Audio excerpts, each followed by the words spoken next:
It is 11:47, and you are already lying in bed. The counter from dinner keeps resurfacing, even though you remember wiping it clean. This is what happens when your brain refuses to close the loop of certainty. The lights are off. Your phone is charging across the room. The house is quiet enough to hear the fridge cycle on and off. Your hand stays under the blanket, but your mind is not resting in the same place. You remember wiping the counter clearly. Still, something in you keeps reconstructing the moment as if it was not fully registered. Part of you wants to stay still. The other part is already planning the walk to the kitchen. What you are experiencing is not about cleanliness or habit. It follows a specific system in how your brain handles unfinished certainty. Stay with this for a moment. Don't label it yet. Because the first thing you notice is not the thought itself. It is the fact that your body reacts before your reasoning does. You are lying still, but your mind is not. In the dead silence of the room, the image of the kitchen counter from dinner suddenly haunts you. The brain begins replaying your actions, searching for a signal of certainty it feels is still missing. It treats a not fully confirmed action as unfinished, leaving your body tense and unable to drift into sleep. A question echoes in your head. I already did it. Why does it not feel done? You know you did. This is not a failure of memory. Your body is reacting as if something is still left open. Your brain does not store tasks as finished or unfinished. It stores them as stable or unstable. You might pass the kitchen twice without even noticing, but that counter keeps appearing in micro-thoughts. Unstable signals stay active like background processes, directly competing with your brain's rest state activity.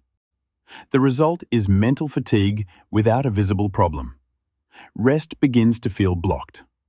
You wonder, why is this still in my head? You are not thinking it. It is looping itself. Your attention is being consumed without your intention. And that pressure does not stay mental for long. At some point, thinking stops being enough. It is 11:47. Your body shifts slightly toward getting up. The nervous system attempts to find resolution through movement. Action becomes the shortcut for certainty. You tell yourself, if I check just once, it will stop. You are already halfway out of bed. This is not decision-making anymore, and this is where most people mislabel it. You did not want to get up. Your logic tells you everything is fine, but your body simply won't listen. This is not laziness.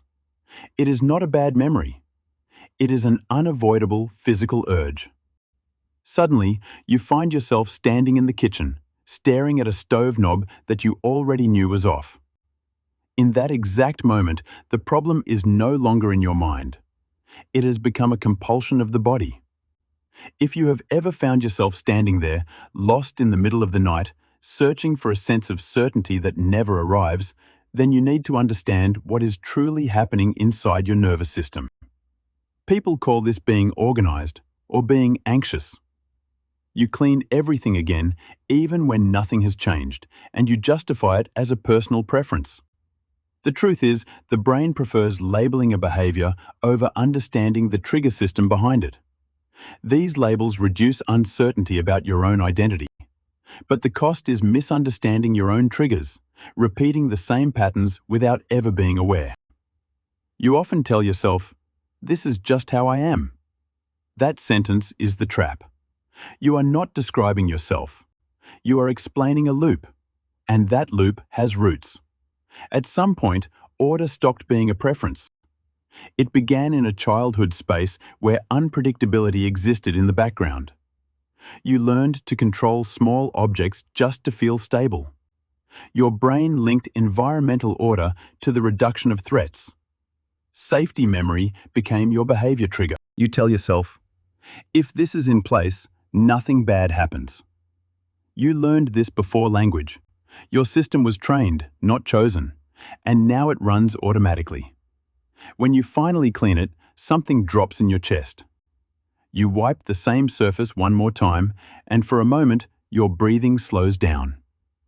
This action temporarily closes the open loops in your nervous system. But this relief is just a shutdown, not true satisfaction. It creates a dependency, short-term calm for a long-term cycle.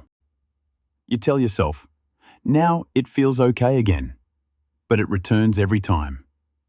You are not keeping things clean, you are keeping uncertainty quiet. And that quiet never lasts long.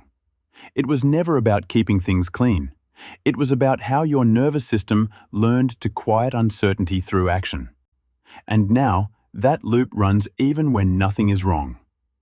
For the people who cannot fully rest until everything feels confirmed, even when no one is watching, even when nothing is missing, you are not responding to mess. You are responding to unfinished certainty. Notice when you feel the urge to fix something that is already done. What usually triggers it for you? If this feels familiar, you may want to stay with this space. More patterns like this are coming. The counter was never the problem. The feeling that it was not fully settled was.